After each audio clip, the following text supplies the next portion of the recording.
Hi, I'm Namrata, and what a wonderful session, what a wonderful insight that I'm getting into it. There are so many techniques, so many ways in which we can materialize our wishes. Earlier, we were lost. We had wishes, but how to make them come true, we were totally lost about it. But today, now it's very clear what all we have to do, which way to go. And thank you, Ruchi and Sanjil, for such a wonderful session we are having. We are enjoying ourselves. Thank you. So one question. Yes.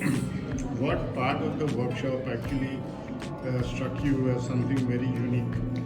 It's the mudras and the postures and how to write the wishes actually. That is what I find unique. Earlier I was writing the wishes but not in the correct way.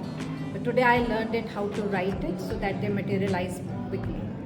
So are you going to do the practice to integrate it with Yes, your yes, life? definitely. There are so many wishes I want to come true. So yes, definitely I will integrate it. Thank you.